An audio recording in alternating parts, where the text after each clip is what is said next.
talked a lot about local control tonight. You've also recognized or reminded us that the Texas Constitution requires that we provide quality education to all students in the state of Texas. Low-performing schools, poor leadership at the school level, at the district level. What is the state's role in working to ensure that all students in those type of situations receive a quality education and don't, as Mr. Simpson, Representative Simpson discussed, be allowed to look at other options that may be private school, charters, homeschool, but want to stay in that school because of the positive changes that might happen, turn that low-performing school into a better school. And I'll just address it to all of you, please. Anybody? I'll start. Thank you. Red's always got something to say. That's because I do what I say. So, here, right now, a school can fail for 5 years before there's intervention. If a school fails for 1 year, the first thing is we have to establish the metrics that are universally known and those metrics that are universally agreed upon as far as what we're going to judge a school by. My grade point average in college was not my worst grade. As my roommate back there would tell you, if it was, I would have failed college. But we need to create those metrics and then intervene when we fail. The first intervention needs to come locally, then regionally, and then at the state. That's how we need to do it. But we should have metrics that everyone understands and everyone that are publicized, and we know how we're grading schools. We have to have accountability. We all need that. We all recognize that in our own lives, in our work, in our families. We need accountability. And so since the taxpayers, all of us are paying for the public school system, we need to be able to tell how we're doing in different schools, not just our schools locally, but across the state. So it has to be an accountability system. If we all agree that Texas just went crazy with those standardized tests, we scale that back quite a bit.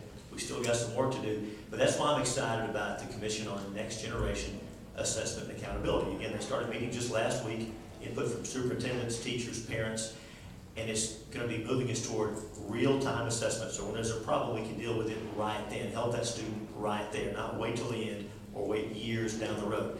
So we're moving away from the high-stakes, punitive testing system we've had to real-time accountability. It's going to be great once we get there. We need input. This commission's got made up of real people need to continue to get input, but we've got to have accountability that's fair. Who from this district's on it? There's nobody from East Texas on it right now. That'll take some. I know.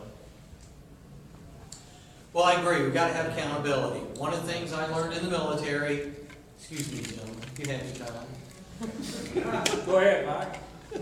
Sorry, guys, I'm telling you. I agree with the accountability. We've got to have accountability.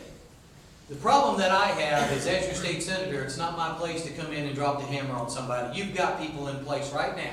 You've got people who can deal with these problems. Now, as Red said, if it goes on, now there's a question that comes up.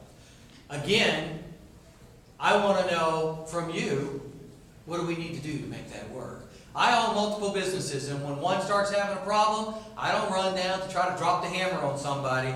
The first thing I want to do is meet with people and say, what do you need from me? There's a problem, what do you need me to do? And you know what? It's always fixed the problem. I never had to come in and drop the hammer. You're responsible adults. There are responsible adults above the teachers in other areas. They know what to do. You just need to tell me what you need me to do to help you.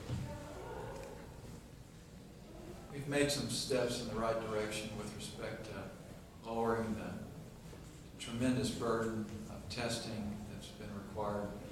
Our school districts, we need to go farther.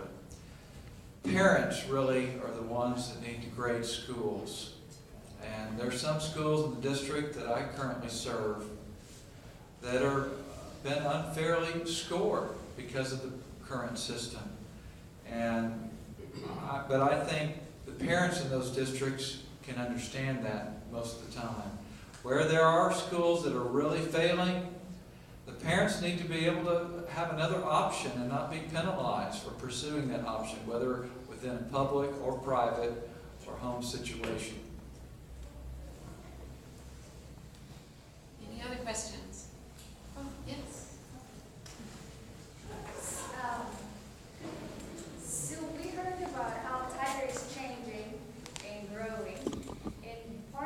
change is the Hispanic population growing. So Tyler SD is trying to bring quality teachers, which is super hard to find, who are, truly bilingual, fluent in both languages and things like that. They foster Latino leadership as well. How would you support Tyler SD or similar districts who are trying to adapt, like you said, to what's happening in our town? Again, that's a local thing, in my mind. To me, that's a local issue. You figure out how you're going to make it work, and then you tell me what you need from me. I, lived in California, stationed in the Navy for years.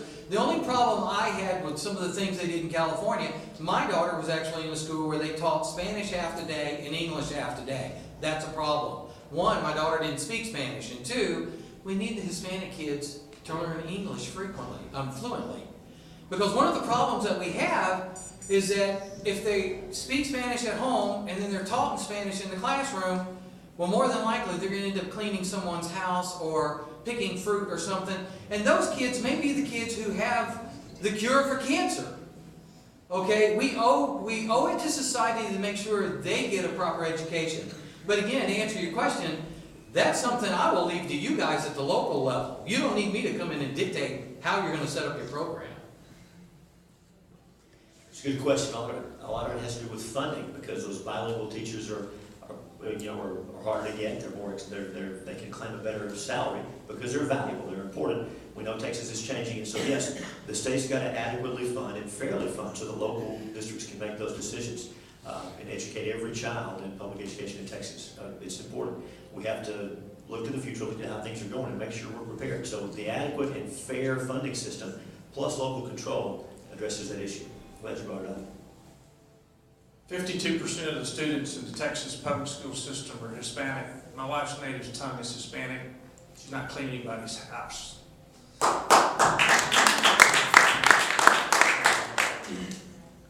We need to put into college, we need to put in curriculum. My daughter's going to be a teacher. We recently went to A&M and asked them to allow her to go to Costa Rica for 9 months in order to be able to be a better teacher. The curriculum didn't allow for it. We need to fix it in public education. We need to fix it in our colleges. And then we need to be able to provide for those teachers to be able to teach the students of Texas. Our Hispanic population is growing. It's going to continue to grow. We need to address it. Can I have one more comment since he said something? Can I respond to something there? Okay, your wife, wonderful woman. You're a success story, and I'm happy for you. If you want to challenge me on that, let's go down to Houston, Austin, San Antonio. Let's walk through the barrios. There are a lot of stories that aren't success stories. I know exactly what I'm talking about from all those years being stationed in California. I've seen it. You know what? It's not a problem with them. It's a problem with us. We failed them.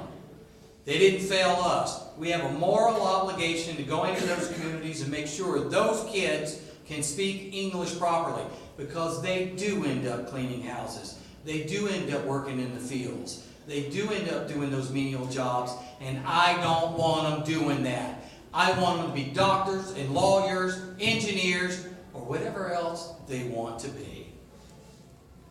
All work is honorable. Whether it's cleaning a toilet or changing a heart valve.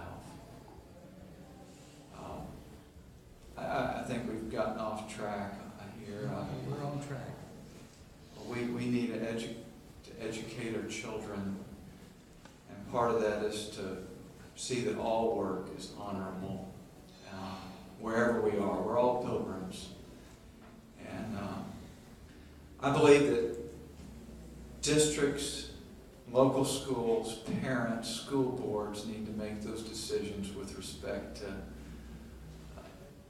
English and Spanish, not the state.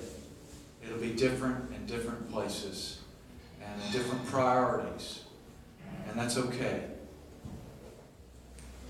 Thank you. I think we'll wrap this up. General Brown, Representative Hughes, Mr. Lee, and Representative Simpson, thank you all very much for